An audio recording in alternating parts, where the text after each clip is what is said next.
Ba't ka umiyak? Niloko ng asawa mo. Nako, yari ka. Alamin mo kung anong reason yan.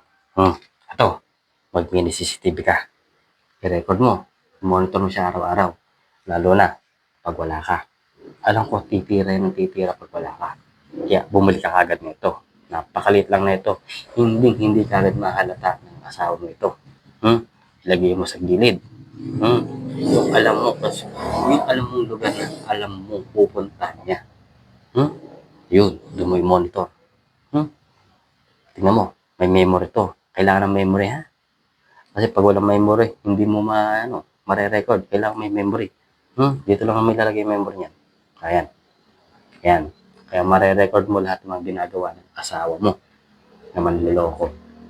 Kaya, wala pa nito. Mura lang naman ito, mura. Nasa 100 plus lang. Kaya, bilhin mo na. Ha? Kaysa iyak-iyak diyan. Bilhin mo na.